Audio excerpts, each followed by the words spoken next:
Welcome on into 19 on the Clock, your Tri-State High School and College Sports podcast. I'm your host, Brad Pushkar. Joining me, as always, is my co-host, Jackson McCarty. And Jackson, it is championship week here on 19 on the Clock.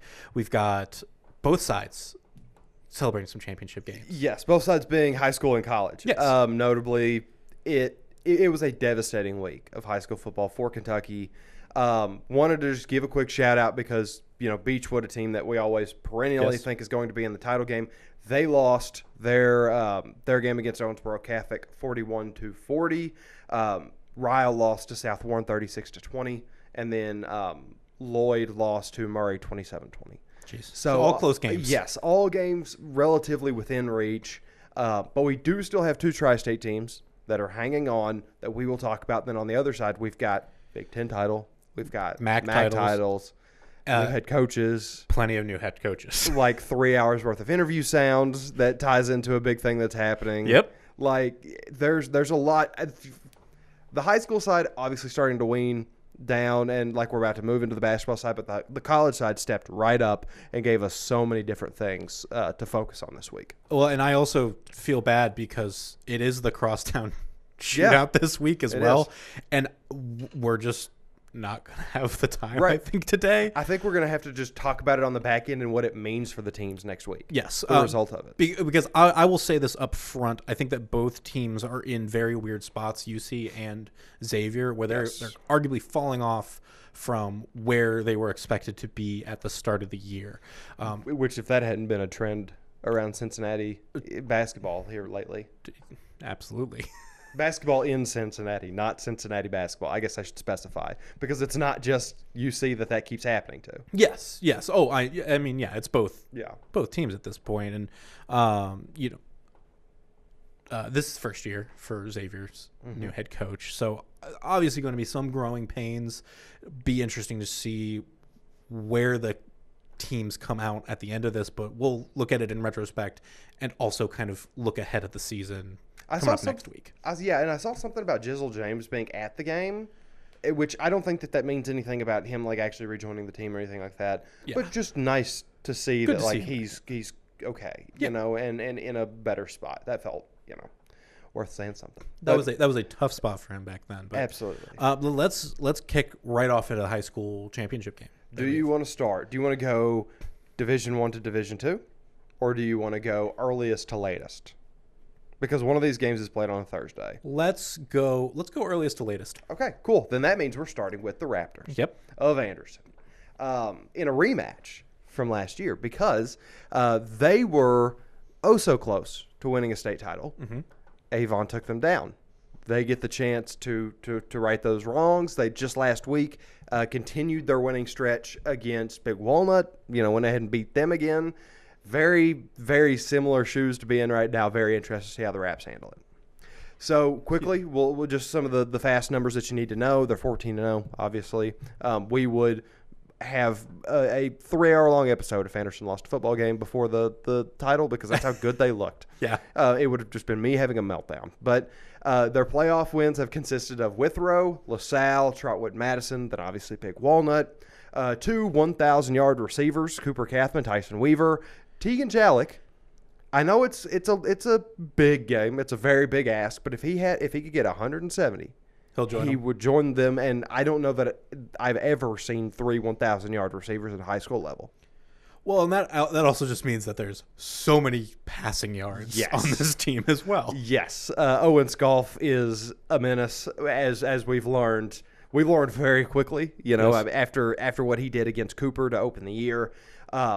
But that's a stat that I have a signed autograph ball from the 3 Washington, formerly known as the Washington Redskins, but the 3 Washington receivers that did it back in the 90s because it's such a rare feat at the pro level.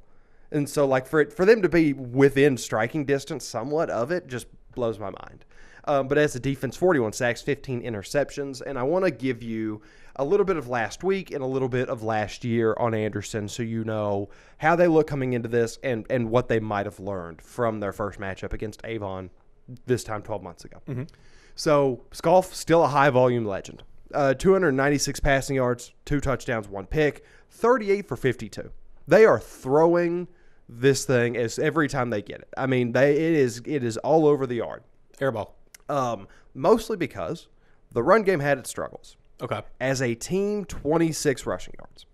Not what you want to see. No, and I think Sculf had like half of that. Okay. It was not the balance that you want, but fortunately, you've got guys in that passing game. Mentioned Cooper Kathman as one of the 1,000-yard receivers. He is a dude. 11 catches, 118 yards. That's a nice average. It's a very nice average. And he was just an outlet. You know what I mean? It's every time they needed something, they'd look his way and he'd handle it. Yeah. And that's the kind of guy in the state semifinal game. If you have one of those, you feel so much better going into it. Do you think that the reason for the run difficulties was just the way that the Big Walnut defense locked down on that, or was it is it more a symptom of a greater problem within like the offensive side of things? I think overall, not to say that the offense has a problem when they are Yes. throwing the way they are, but I think that the run game has become a very secondary feature for Anderson, and it's become a very inconsistent thing for them. You know, like it's 1 week they'll have 20, the next week they'll have 120, and it's really just however they woke up that day. I think Big Walnut lends itself to being primarily run focused on their defense, you know, as most high schools are going to be out here, because most high schools don't have it Owens Golf.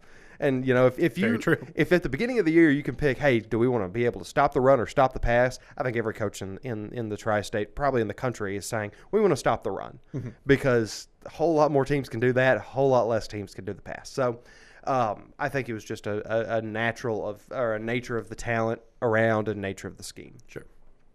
Do want to quickly mention as a defense, they had 2 picks, 3 sacks, 4 TFLs, just a little bit of everything, spreading it across, making it work. Then when we look at last year, Yes. the game against Avon, like I mentioned, they lost 20-13 in the state title game. They got beat by Avon's ground game, and something that could be a very notable thing to keep eyes on here. So Avon as a team had 297 team rush yards. Anderson had 223, but that number probably not coming up again, because like Owen's a really good quarterback. He's not as run forward as Burnham is. Burnham had 151 of those. Yes. Like he had over half of that. He was the leading contributor, and he had to do that because he was kind of struggling as a passer. 19 for 33, not a bad completion rate, but 150 passing yards, a touchdown, and a pick. Not what drove Anderson to be what they were throughout the year. And then very similar turnover structure by both. I think that's worth noting. Each team had 1 forced fumble, 1 interception, 1 sack. So like a lot of the numbers were similar here. Avon just won in the smallest factors, leading to that 7-point differential. Can I think, if I can add, I think something that will be interesting to see is what the weather is going to be like. Yes. Because last year was that very snowy game. Yes. That I can imagine is going to affect both the passing and the receiving, because when that ball's wet, when that's slick, especially from like a snow, it's gonna mess up. You know, that makes it harder. You know, it's gonna make it harder to grip, harder to get your hands around sometimes. So it does look like precip. It looks like it's going to be real cold, but it doesn't look like there's going to be a whole lot of snow. Okay. And then for Friday, for the game we'll talk about next, should be sunny, but still really cold. Sure. At this point, you can't avoid it being cold. Yes. But Yeah, I'm about to say there's too much snow on the ground to be like, gee, I hope we get 50s for the state title game. Yeah. But either way, it's a situation where you're right. Owens Golf being a primary passer, the weather is much more in his favor. It's going to hurt hitting the receiver's hands, but it's not going to be near as slick. So certainly a factor. Is there anything that you want to see from Anderson as they head into this game? I mean, the run game. Just develop the run game. Yes. Well, and not even just figure out what's worked inconsistently, or, you know, whatever it is, because you just need one more. I don't need you to find consistency. I don't need you to become a run-first team. Yeah. I just need it to work Thursday. You just need to be able to draw away from the idea of commit everyone to covering the receivers, because they're not worried about a threat of run. Yeah, Avon is too talented of a team, because like they can send 3 or 4, still have a pretty formidable run game, while being able to protect against the 50 passes that Owens Golf is throwing. and feel good about that almost every time. Are they going to allow some first downs? Are they going to allow a score to? Sure. But, like, they're going to be able to key on the passing attack and make things work. So, I need to see somebody in that running back room step up and have kind of like Van Holly was doing for St. X as a receiver, where it's just like, no, this is my game. I understand that maybe my season hasn't been what I've wanted it to be, whatever. I'm going to step up because I really want this title. Okay. We need to see one of those guys. And hopefully they'll be coming home with the title then. Absolutely. And then we do have some quick numbers just for Avon real fast. Their playoffs, they're 13-1. They've beat Olmsted Falls, Wadsworth, Highland, and Walsh Jesuit. None of those games have been within 14 because, 36-19 would be the closest one, so 17. Yep. They have 8 first-team All-Southwestern Conference players. I wrote down all the names. I'm not going to say all of them because Ryan Stolarski won Defensive Player of the Year. Cool. Mike Elder, their coach, won Coach of the Year. Those are the big guys to watch. Okay. Don't really have any stats available, but that's a talent-rich conference.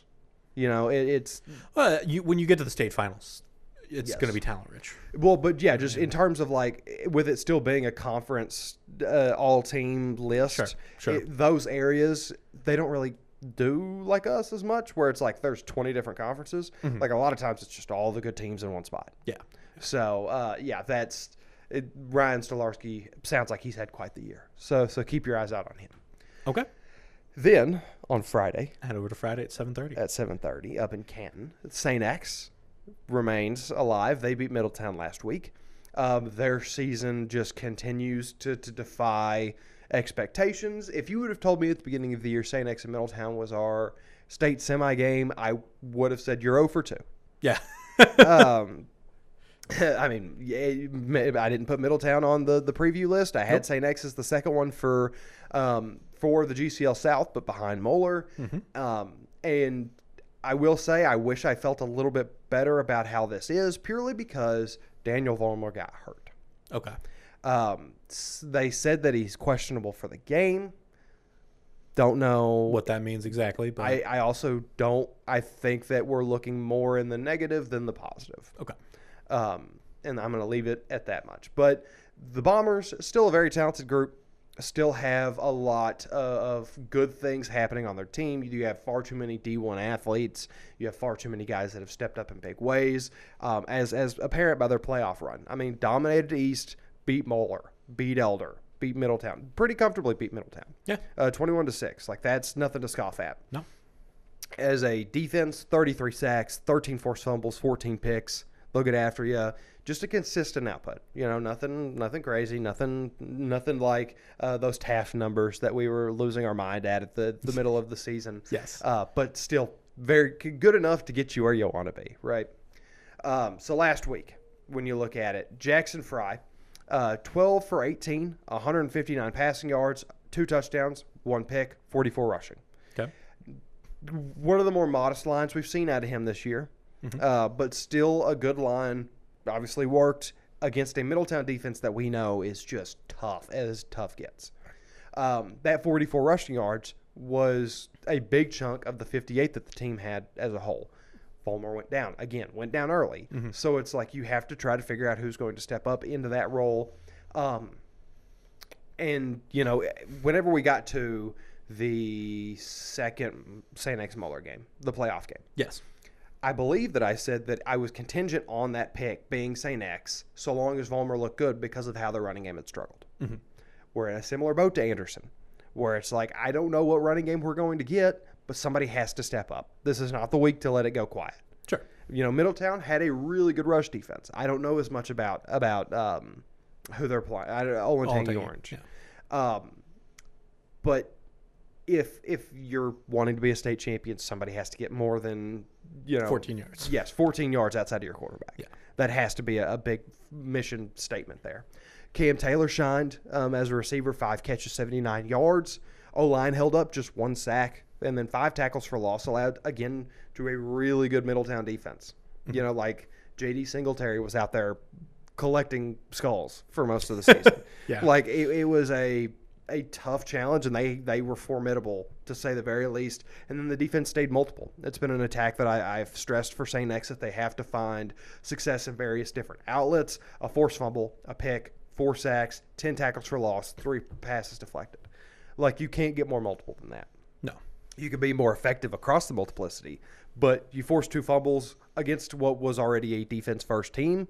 You feel good about what you're living in. And then as their opponent, Olentangy Orange, 14 and 14-0 this so far this year. Max Preps has them as Ohio's best team. Okay. 52nd across the country. St. X, 63rd across the country, 3rd in Ohio. Okay. Is Anderson second? I actually, that would have been a really cool thing to check. Let me. I'll say this because I know that every time I've checked Max Preps, when I'm double checking something from you, I'll see Anderson up there. But I almost want to say it was like, it might have been Avon. No, it was Anderson. You're right. It went Olentangy Orange, Anderson, St. X, Elder, Avon. Pretty good teams. Yeah. Yeah. Isn't that something? But yeah, so all in all, should be a very, very good team. If you're earning the rank of the best team in Ohio, which is a talent-rich state, absolutely, you've done something right. Yeah. Their playoffs consistent. We're at the point where we don't know who these teams are because they haven't played anybody that we know. Mm-hmm. Like, their playoff run is 50% Olentangy's.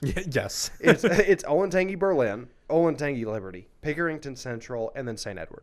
St. Edward, a legacy school. So, like, to 28-0 them is crazy.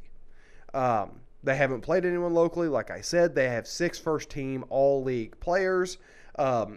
So, Levi Davis, Lucas Fickle won Offensive Player of the Year. I guess they Dak and Zeked it from the Rookie of the Year situation. Makes sense. And then Trayton Schroeder won DPOI.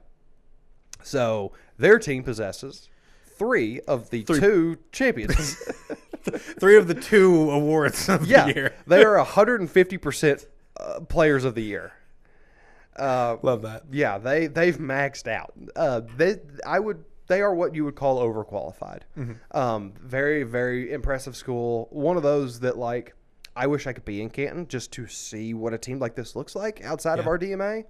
I don't feel awful about St. X's chances, but I am very scared that Vollmer injury came at just the worst possible time. Let me ask you this right now: between St. X and Anderson, who do you think is more likely to come away with the championship? Anderson. Okay. And where would you put those? Like, not like odds, like we'd be gambling on it, but like 50-50. Yeah. So I honestly do think Anderson's the favorite here. Okay. With so long as it doesn't just destroy that game with snow. Yeah. I think that I would give them like 55-45. Okay. It's close, obviously. The St. X, if Vollmer doesn't play, yes, I'm gonna give it like 65-35 Olentangy. Okay. Just because, like, we haven't seen anybody step up on that ground game. Yeah. And it's hard to say to put much weight into it happening until I see it happen. And this is a team that has proven themselves across the state to be very strong. That I think it's going to be a hard matchup, no matter who would have been playing them. Yeah. Well, and Jackson Fry, good as he may be too, he has to have a run game. Because look at the numbers he put up this week, and there wasn't as much of a run game. It just wasn't exactly what you wanted. But either way, the fantastic games. Congratulations to everybody who has made it to this point. Absolutely. Everybody along the way for their fantastic seasons. Like Elder, even though they're not here, had a phenomenal season. Mm-hmm. Every school along the line, just super awesome, fun season to cover for the football season, and can't wait to do it again. We're always proud of all of our high school teams. Yes, absolutely. We also pretty proud of our college teams. Yeah, absolutely. Okay, I like the okay. Well, to be fair, I would like to propose we go out of order here. Okay. Because I want to talk about what UK did. Because I'm actually very proud of that hire. Okay. Let's talk about coaching changes because there are obviously some big moves in the SEC specifically. Yes. Because I want to also mention Lane Kiffin going to LSU and the fact that he, for some reason, thought he would still be able to coach Ole Miss if they go to the college football playoff, which is crazy. He's a lunatic. That's why he thought that. Yeah. I also love like the note he put out where he's like, players wanted me to stay, and then all the players are like, every single player. every single player with a Twitter account is like, actually, not what happened. Yeah. The man forced riots in Knoxville and then is leaving a playoff team to go to a school that's not near the playoffs. And he's can I like, ask you? Can you remind stay? me real quick? What was your prediction with him? I thought that he was going to stay. You did think he was going to stay. Yeah, that's what I thought. Okay. Because I sat there, I was like, nobody's crazy enough to go to what's happening at LSU. Yeah. If you're Lane Kiffin, the governor is making choices. Yeah. You hired Verge, who had a role in the university when the Les Miles stuff went down. Your AD that you just, or not your AD, but your president that you just hired from McNeese State felt like a weird one. Like there was a lot of stuff that didn't make sense. I understand Louisiana's Louisiana. The talent bed that you have there and the kids that are like, I just want to stay home and play for the Tigers. Yep. Insane. You could probably win a national championship just without the portal, with just those kids. That's how good you are. But all in all, yeah, like I could not fathom that he put together an 11-1 season, barely losing that one at Ole Miss, and is like, I don't know that I can win a title here. Yes. It's like, what? What do you mean? But let's bring it back to the Wildcats now. Sorry. No, it's okay. I set you up for that. That's totally okay. But yeah, let's talk about Stoops because so I'm going to bring in my fandom here again as always. If you'll remember last year, Indiana beat Purdue I think 66-0. Yes. Coach was fired immediately. Second year, correct. Ryan Walters. He is now with Washington as a defensive coordinator because that is probably the position he's best at right now. I think that actually if Kentucky had scored, they might not have fired him. Maybe.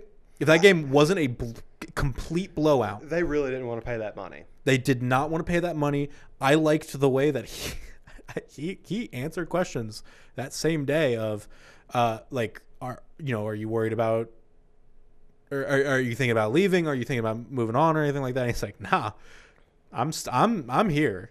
And it was very clear of they're going to pay me that money or else type thing. This is not a Brian Kelly situation where you're going to try to fire me with cause. Yeah. And it's going to fail. Again, another thing LSU just did. And it's going to be weird and go into the court system for some reason. But now they've backed off on it. Yeah. Now that Lane's home, they're like, yeah, no, we'll just pay you. Yeah, we can make the money now. That's my last LSU one, I promise. It's all good. But yeah, and have already made a hire. I think that was the big thing. I wasn't expecting a hire to come as quickly as it did, because I had told you I've been focused on so much else. So Will Stein, was hired as the head coach. So all season long, from what I saw from UK fans, and if you disagree with this portion of it, then feel free to comment. We've got Twitter's linked in the Spotify's and Apple's, and then the YouTube comments obviously work. All season long, for the people that were daydreaming about firing Mark Stoops, it was, let's go get Summerall, because Summerall is a UK grad, or let's go get Will Stein. Yeah. He is I believe he played at Trinity down in Louisville. His from dad, Louisville. His dad played football at UK. He grew up a UK fan, from what I understand. Obviously, being from that region, understands it. And to be perfectly honest, dude, I was so sure that Will Stein was going to get one of the Florida, Auburn, Ole Miss, Arkansas, like that all tied in openings. Not LSU, because LSU's a little high and mighty on things of that nature. But I was like, no, dude, this guy is like one of the 5 best candidates in the cycle all year, because he is a offensive guru. He's put together, he was the guy behind Dylan Gabriel figuring it out at Oregon. He's the guy that's helped Dante Moore become what I would say is the best quarterback in the upcoming draft. Yes. And matter of fact, Damon, who we work with, when the news that Stoops got fired broke, I stood up from my desk and looked at him. And I said, if it's Will Stein, you should do a happy dance. Yeah. Because he's legitimately, if I had to pick my favorite hire of the cycle to this point, it is Will Stein. That's big praise from you. Yeah. Because I like Summerall, but everybody thinks he's going to be big, and Florida confuses me. Yes, that's fair. Factoring in how much time he's going to get, loyalty to where he's at, and just like expectation relative to what this person can do and what can grow, I think Will Stein was the hire of the cycle. I think in this back portion here, or this the end of the season hires, yes, I agree with that. That's fair. I do think James Franklin to Virginia Tech was He's a very game good changer. because it immediately he started flipping Penn State Yes. commits to Virginia Tech, which is massive. To the point that Penn State can't even get a guy in. Yep. Because they tried to get Kalani Sitake. Yep. Shout out Kalani Sitake, because it sounds like he used this whole thing as a way to get his coordinators paid more. Shout out to Crumble Cookies. Yeah. Shout out to Crumble, dude. I might go get some Crumble cookie after this. Not that I'm LDS or anything, but like I think Kalani Sitake is a fantastic coach, and I think he leveraged his situation to get all of his boys taken care of. Yeah. And there's nothing more respectable than that. Which we should probably mention that the Crumble Cookies is part Yeah, of, they're LDS. Like they pay for the and they're paying with the program. that involved in guy. it. That I don't know that guy's name. But him being like, we need to show Kalani how much we openly talking about, like, Yeah. hey, we don't want Kalani Sitake to leave us. I'm giving out sideline tickets for the bowl game. So or for the Big 12 title game, so that we can show him how much we care. Yeah. Like Well, that's and just great. BYU is such a program that loves football. Yes. That needs to have that support if it's going to ever succeed, and because you can keep a coach, but there's always going to be a bigger fish that wants to try and snatch him. So Well, and your hiring pool is that big. You know what I mean? Like everybody else can hire whoever, but like, and I know like they can hire people that are non-LDS, but come on. I mean, like realistically, you have to hire an LDS coach if you're BYU. But we will mention with Will Stein. I think the biggest thing about this is that hire. Like I think the big thing with this was that they made the firing, quickly hired, and as of 2 hours ago, Matt Ponatoski is part of Big Blue Nation, signing with the Wildcats. Did you see the picture that he put out on Twitter after the Stein thing?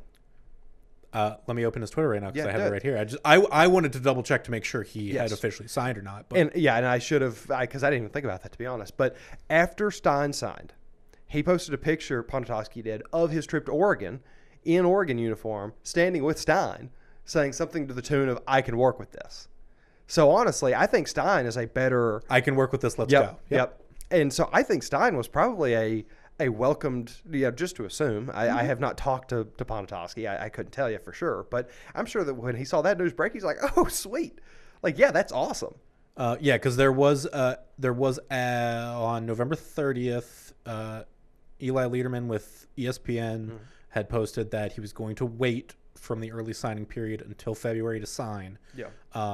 And then he immediately retweeted the fact that Kentucky hired Will Stein, made the post on his Instagram, and changed his mind yesterday. Good. Yeah, because Will Stein is a good coach. Like, dude gets it. Dude absolutely gets it. And people are so scared to hire coordinators anymore for these big-time jobs. Don't be. Yeah. You know who was a coordinator? Dan Lanning. If you could strip all of so was Kirby. If you could strip every team of their coach right now, and everybody takes turns picking their own, you know who the pick 1 and 2 is? Lanning and Kirby. Yeah. Like, pretty without question. Oh, yeah, absolutely. Get your guys and make them foundationally great at your university. Yes. Dabo. Glenn Schumann will be the next one. Georgia's DC. He'll get a big job at some point, and he'll be the new one. Yeah. But I'll stop now. Kentucky crushed it with that one. That's all good. And I wanted to mention also the head coach for Ohio, Brian Smith, was put on leave this week. What a weird situation that is. Not a lot. There's a lot of rumors out. I don't want to talk about that stuff. But it looked like the AD pulled him out of a meeting is like the most serious or the most real anything that I've seen at this point. Yeah, and so it'll be interesting to see what happens with them and the MAC. Yes. And speaking of the MAC, we got the MAC championship game coming up. Yes, we got a local team in that game. Hey, Miami U, sticking with it. Chuck Martin proves once again, no matter what you throw at him, he will continue to coach a team to greatness. Yeah. I mean, their new quarterback, granted it was 50% completion rate, but 226, 3 touchdowns, 0 picks. Yeah. Dude's been starting 2 weeks.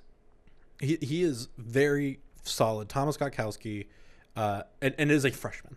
Coming in as a freshman. Yeah, look at those run numbers, dude. 54 from Brunson, 47 from Deshaunte Jones, 44 from Gotowski, 41 from Tito Glass, 28 from Keith Reynolds. I mean, as a team, you can't get more versatile than that. All those names that I just mentioned, the lowest was 3.9 yards per carry. That was that top one. After that, the lowest was 5.9.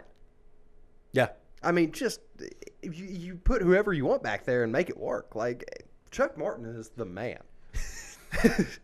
Hey, I think we've been saying that, to be fair. Yeah, we absolutely have. They are facing off against the Western Michigan Broncos in Detroit. Yes. This is a noon game on Saturday. Mm-hmm. This game did play out already this year.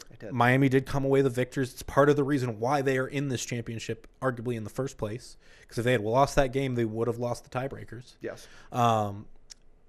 Now, at the time, DeQuan Finn was quarterback. He threw for 260 yards. Jordan Brunson got 90 yards on 13 carries. I think that there is a good chance. This is going to be one of those games. This is always one of those games that's tough to talk about because beating a team once, okay. Right. Hard to do it again the second time. Very. Yeah, I mean, that's something we cycle on a lot. Yeah. Especially like in the high school level. Like that's anytime I've talked about St. X and Moeller, I'm like, I assume they'll play again, but it's so difficult to say who's going to do it. I do want to quickly say, though, that this one is the EC Bowl, the East Central Bowl. Yes. Josh Ringer, one of the running backs that I did not mention, he had one touch for 5 yards, again, in that Ball State game. And then Ryan Brotherton, a tight end over at Western Mish. So, yeah, it's kind of cool.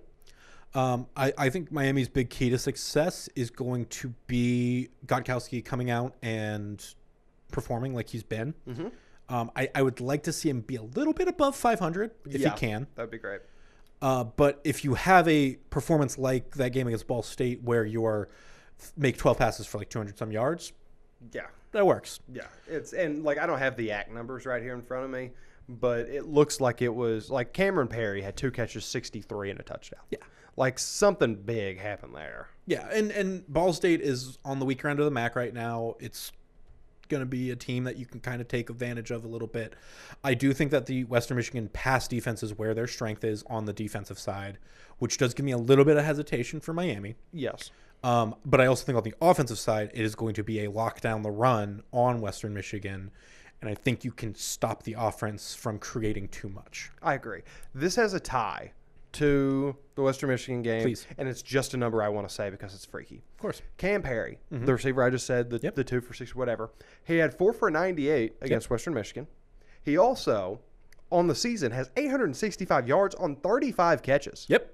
24.7 yards per catch. Yeah. What is that? Very good. That's an alien, dude. And he's 5'9", 168. He's not like a giant. He's just like he's Rondale Moore. To give you your produced thing. My goat. I love Rondale Moore, and I love Cam Perry. Because what is that? Keep Cam Perry away from the Falcons. But yeah, I think there's a chance. This I don't want to make a prediction. I mean, obviously we're probably going with Miami on this side. Yeah. This is a tough prediction, though. If like you were giving percentages, I would say 55-45. Yes. I think that Western Michigan team is good. I think they have a lot of strength that Miami is going to run into and be a little more challenged with. But at the end of the day, I think you have a little bit of that coach difference. I think Chuck Martin can lead them to a victory here, and then of course we'll see where they head for a bowl game. I agree on a lot of that. It's my big concern is does the roof ever come off of the offense?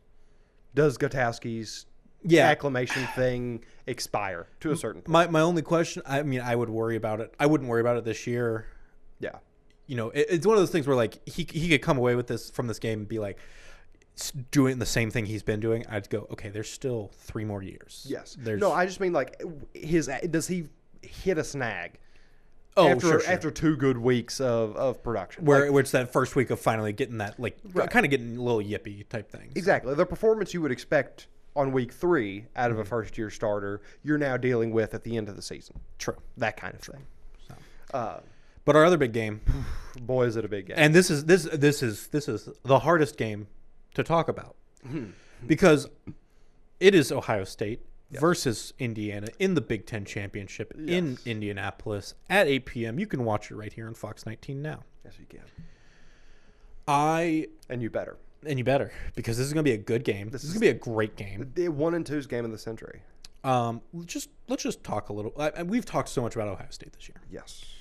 And as I was telling you before we started, I think this is the problem with this game is that neither of these teams have arguably played another team like the opposition. Yeah. The closest we can come to is Indiana played Oregon, won 30-20, and Ohio State played Michigan, 27-9. Yes. Michigan is not Indiana. Mm-mm. Oregon is not Ohio State. Now, Oregon's a little closer, I think, to Ohio State than Michigan is to Indiana, but Indiana didn't play Michigan, right? No, I don't. Okay. Michigan had problems in the big game, in the big games, plural.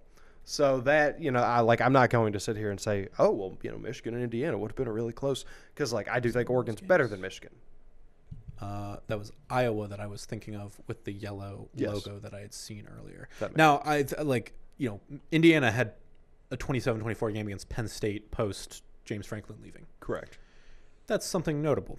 But at the end of the day, Fernando Mendoza, almost 2,800 yards, 2,758. Mm-hmm. Stopping him is going to 72% completion rate. Yes. Averaging 9.5 yards. Longest 32 touchdowns on the year, 5 interceptions. Mm-hmm. Just crazy numbers. He's a legend. Or, a Heisman Mendoza, as they've been calling him. Yeah, and I don't think that's the craziest thing to call for. I just don't think any of these quarterback numbers are good enough to be the Heisman. For me, my Heismans to watch would be Diego Pavia. Yeah, no, go away. Jeremiah Love, get a real job. Mm-hmm. That was for Pavia, not Love. Jeremiah Love, Arvell Reese, and Caleb Downs. Those are fair. Because it's I don't go look at Burrow's numbers. Go look at last year's. It's 4,500 passing yards. Oh, actually, there was one that I wanted to bring up with you of I understand Burrow's an all-time season, but Sayan has the more all-time number with his completion rate, even though I don't think Sayan's the Heisman. So I want to tell you these statistics. And I want to compare them to Diego Pavia. Oh gosh! Why are you about to say this to me? Well, it's funny because this would have. I was thinking about this morning because I was listening to somebody else talk about this.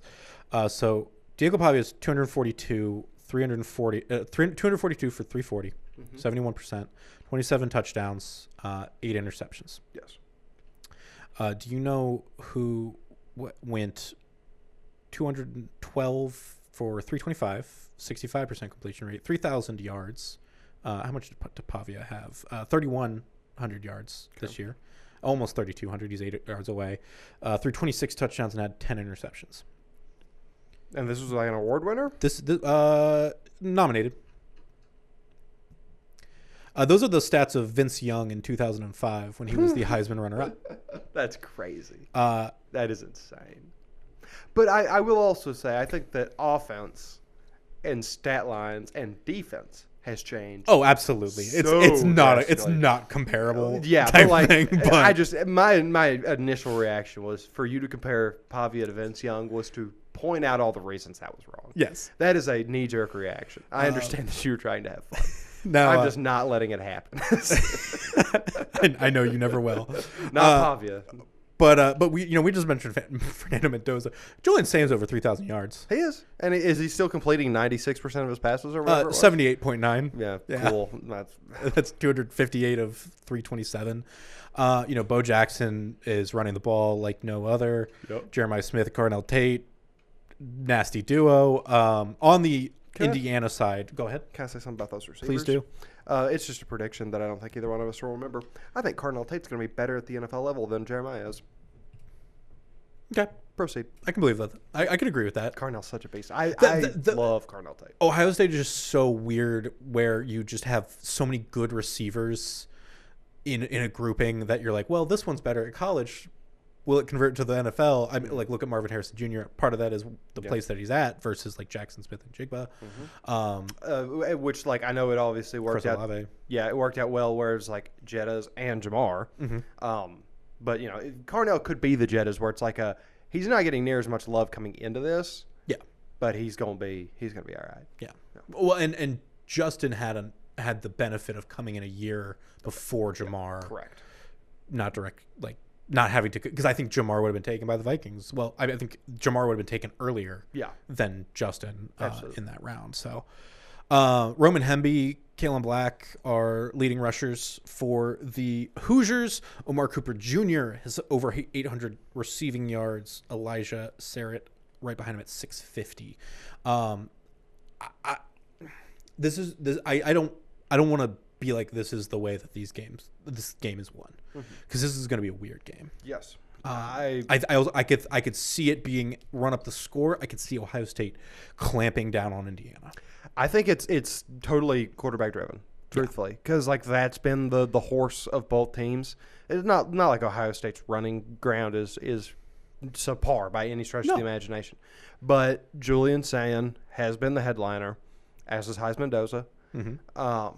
And I will say this: I think Mendoza gets the benefit of that one pass, that game-winning pass against Penn State, back of the end zone type thing. The highlight plays, the plays that go on TikTok over and over again. Heisman moments. The caller, the dude on the game, called it. He was like, "Well, that might have just been Mendoza's Heisman moment." Was that Gus Johnson? Yeah, I think it was. I can't remember for certain. Yeah. So. That's a very Gus Johnson call. Exactly. So. Yeah. But either way, I come into this game thinking it's Ohio State until it's not. Just when you have a defense that consists of guys like Caleb Downs and Arvell Reese, when you have an offense that consists of guys like Jeremiah Smith, Julian Sayin, Bo Jackson, Carnell Tate, not going to pick against it. No. Don't feel good picking against it. I think Indiana is so scrappy and so just like... I think if there's a team that could beat Ohio State, it's Indiana. In the Big Ten? In the Big Ten. Okay. I'm fine with it. I was about to say, outside of it, I would go a different direction. I could see like a Georgia. Georgia's got that thing to them. I also kind of like Oregon, even though it's a Big Ten team. But Oregon kind of scares me. If they make the tournament. Oregon's just always a team. Well, Oregon's just that team where I'm like, well, yeah, you didn't do it this year. Yes.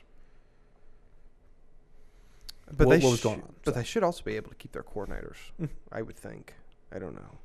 But well, either way. They lost their offensive coordinator. A&M. A&M would be my pick. Even after losing to Texas? Yes. Texas is just one of those teams that, they'll lose the first week of the playoffs if they make it. Because they'll play JMU. I don't think they'll make it. Or something weird. I don't either. But I don't think if they don't make it, I don't think Oregon or Notre Dame should make it. The last thing I wanted to mention, watch the ACC championship as well, because if Duke wins, it's going to be really funny. Yes. Well, so at that point, do we put Duke in, or do we put JMU and the American winner in? I think if James Madison wins convincingly, yes. If there's some other group, the American would probably be the next one to look at.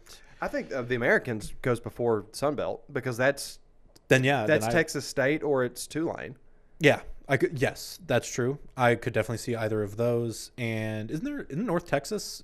Yeah, that's up in North Texas and Tulane. What did I say? Oh, you said Texas State. Yeah. Oh, yeah. No, they're not still around. No. Shout out GJ Kenny though. He is a stud. Yeah. The funniest outcome for the play. Well, hold on. That's my bad, guys. Okay. The funniest possible outcome for the playoffs is BYU beating Texas State or Texas Tech. Yeah. Is Duke winning? I think Tech still gets in. I think they have to, but then BYU's in. I think if Duke wins, I actually think the ACC champion is not included. I agree, but if BYU wins, you have to include BYU and Tech. Yeah. I think so. And so that creates a headache. Miami will be a question. Miami's already a question. Yeah. Because you can't. Can you put the ACC champ in or not, or can you leave the ACC champ out but put Miami in? Yes. Okay. Because it doesn't. Yeah. It's highest ranking. It's the five highest ranked conference champions. I just mean for the optics sake of it. because they weren't. To good be enough to get fair, in the title if game. you want to follow the optics, you need to follow the rules that are set out. Is fair. how I look at it. That's fair. Because it's the five highest ranked. Yeah, it's the 5 highest conference champions, and then 7 at large. Yeah, and 7 at large. So if that is 2 G5 school, like the whole thing is always that it's just there's one projected spot for like a G5 school. Right. But if the G5 school's ranked higher, then yeah, you need to put them in over the champions. So if Troy beats James Madison, BYU beats Tech, Duke beats Virginia. Yeah, and then we're just in full chaos, and Duke probably makes it because I don't think Troy's good enough to take that spot over an 8-5 Duke team. yeah, It's very funny. I'm just interested. But you've put in a lot of legwork this week, Brad. thank you. You've done a lot of things. Yeah. So as of recording, or when you're listening to this episode, there will already have been an episode out this week. It is my full feature on the NCAA volleyball tournament, which real quick, we're going to take a look at the bracket right here. Yes. And so this is the NCAA volleyball bracket. As you can see, You've been making your picks. I've been starting to make some picks because I figured with our time limit of, Yes. I'm going to give us about 15 minutes here. Okay. So you're going to hold me to that. Yes.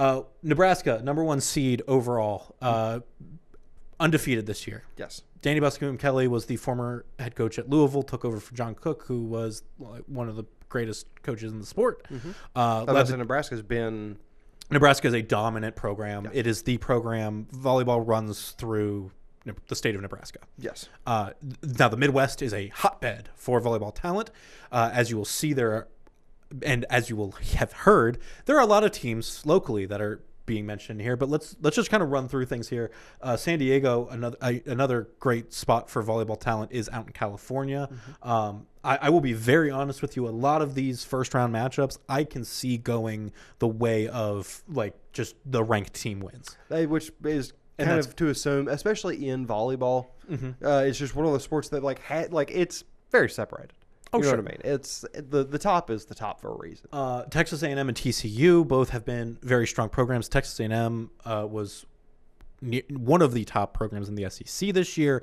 Arguably, Kentucky and Texas were on top. We will see them shortly. I want to give a shout out to Western Kentucky. They have been a perennial contender at this point and pretty dominant in the CUSA. I know I covered one of the assistant coaches there when she was a libero at Purdue as well, or a defensive specialist at the time, I believe. Louisville, you can hear my interview with head coach Dan Meskey and with libero Camden Schrand right now, who is a NDA Notre Dame Academy grad. Louisville been doing great. Yes. Another very strong program, has created especially this last few years, I kind of said over like the last decade especially, is a place that talented players want to go. We see that in the transfer portal. You see that Kara Cressy was just recently drafted in the first round of the MLV to go play for the Indy Ignite. She is from Indiana as well. Bring her home. I believe she's from Fort Wayne. Which is my hometown, and that is the Nebraska section of the bracket. Yes. I'm not going to make you watch all of my picks as we go through, but we will be picking the first round here. Yeah, Pitt, of course. Another strong team coming out of the ACC, recently beat Louisville at the end of the season, has a win over Kentucky, who was another number 1 seed. I wouldn't put anything past this Pitt program. I was with Xavier on Selection Sunday. You can't not. Well, and I'll be honest, I don't know if Michigan deserves an 8 seed. I'll say it. There you go. You're winning a lot of fans right now. Absolutely. And but Xavier has turned around 10-18 last year to I believe it was 25-3 this year, 24-3, something like that. I say it correctly in the show. Listen to that. But Xavier has just been on a roll. Don't make me pick the next round. Iowa State, another. There are a lot of strong contenders coming out of the Big 12. I believe there are 10 total teams from the Big 12 this year. Fairfield, local team. That is the Stags. How did the Indians get here? Minnesota is another Big 10 program who has been around constantly competing. For a long while, it was Minnesota, Wisconsin, Nebraska kind of running the Big Ten. You also have Penn State, who is on a down year. They kind of go up and down with spikes, where they're either top of that conference or a little bit more in the middle. So got it. And that was even pre-adding Oregon and Washington and things like that. Purdue Wright State, I did talk to head coach Travers Green of Wright State, Elena Dubik, who went to Turpin here in Cincinnati. This is just one of those unfortunate matchups of you are a conference champion, you got an automatic bid, but Purdue is a powerhouse, right. And all love to the Raiders. And if they get the upset, they will absolutely have deserved it and surprised me, but I'm gonna pick Boilermakers here. We cheer for all of our locals, but we have to be. I gave the 65-35 situation with Saint. That doesn't mean I don't want Saint X to win. Yeah, but it's just you have to call it as you see it. Again, Texas Baylor is a strong. Grew up 30 minutes away from Arkansas State. Hey, well, really like 20. Shout out Jonesboro. The Rice Florida is actually an interesting matchup here where I could see Florida getting an upset. Yeah. Florida is another one of those programs that just has kind of stuck around, has some consistency to it. I think that's one that could be fun. This is the Arkansas bracket, Central Arkansas. Yeah. UCA, the Bears. Well, you have to think about it too. Is that the upper level seeds are the hosts of these first two rounds. So like Purdue is hosting all four of these or all three of these teams. Yeah. And so they sometimes kind of try and group it up to make those trips a little easier. Xavier, Michigan, and UMBC are all heading to Pittsburgh. It's kind of in that it's kind of it's a regional. It's that central. It's like a regional title. Yeah. And so that'll sometimes come into play. Rice, Florida, SMU, or Central Arkansas, all having to go to Dallas. Not as far as a trip for them. Let's go back up to the top here to the Texas bracket. Texas, the only reason they didn't win the SEC is because Kentucky is near perfect in the SEC this year. This is a very strong program. This is a historically strong program. They did take Kentucky to all 5 sets in the SEC tournament. Yes. It will be interesting to see what happens with there. I mentioned Penn State's down year. They had setter Izzy Stark leave the program early on. She was set to be probably a very strong addition to that team. I don't know if this is a match that I could see Penn State getting upset in. If they do win, I don't see them going past Texas. I will go ahead and make that pick here. Colorado and American University. Colorado is just another one of those strong Big 12 programs right now that a lot of that group kind of eats at itself over and over. Indiana had a huge turnaround this year, kind of similar to Xavier. Arguably in contention for Big Ten Coach of the Year if Danny Busboom-Kelly didn't go perfect with the Cornhuskers. Toledo, this is their first ever NCAA tournament appearance because they won the MAC championship this year. I would still go with the Hoosiers. Naturally. And I talk about them a little bit on that episode as well as talk about the Rockets. You can't do too good in your first tournament. Set the expectation too high. Yeah, exactly. Wisconsin's another very strong team that I would not be surprised to see move on. I know they've won a national championship in the last decade or so.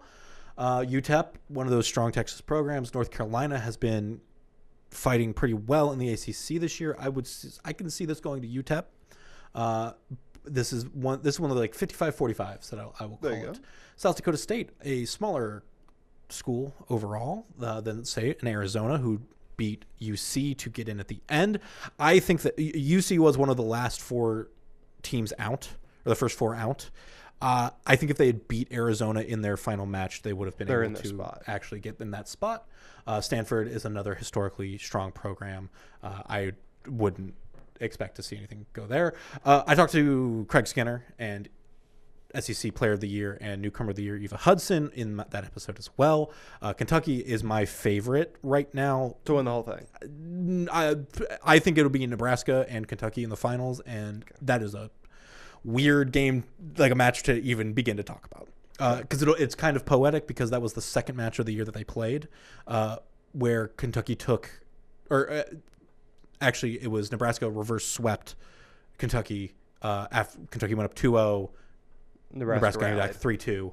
That was that Broadway block party. I know we talked about it, I think, a little bit this year, but UCLA, again, another program.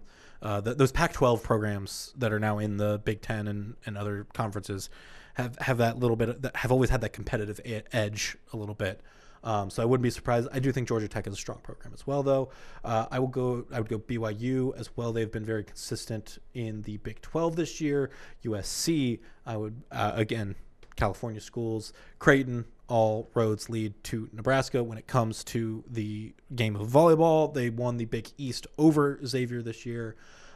This is an interesting match. I'm actually going to pick Utah over Northern Iowa.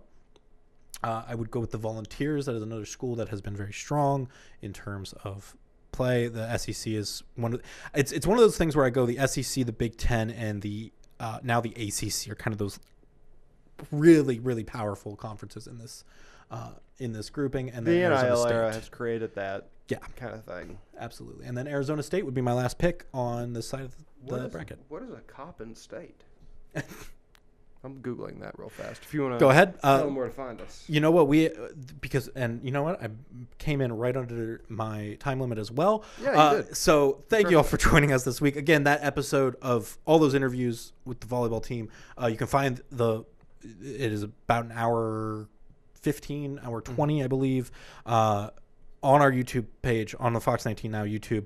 You can listen to it on the Fox19 Now sports feed, which is where you will find this episode as well. Be sure to subscribe. These will come right into your playlists. If you want to put us in your Spotify Wrapped next year, we'll appreciate it. You can also find Coppin State in Baltimore, Maryland. Oh, okay. Yes. So right near UMBC. Yep. Ironically. Yeah. But all those are out there. You also get the Gold Standard on Fridays. Yes. With Joe Daneman and Charlie Goldsmith. That is the other great podcast that gets put out semi-weekly. Yes. Because they were off last week for Thanksgiving. No, actually, I couldn't. It wouldn't let me upload their episode, but it's on YouTube. Oh, well, It's on YouTube. Yes. So that's great. Yeah. It was just like refusing to let me process their video. It kept giving me an error code. Fascinating. I know. I'll have to figure that out. Yeah. But, so that is out there. And I think that's all that we have for this week. I do too. Of course, Bengals Now, filming every Wednesday at 6 p.m. Yes. You can watch it at 11:30 on Thursdays and at 2 p.m. on Fridays. Mm-hmm. Yeah, and then, just lock in for the football. It's Hey, almost over. Championships are here. We'll be talking about bowl games, and then we're going to be moving on to basketball and up next. So thank you all for joining us, and we will see you next time. Have a go.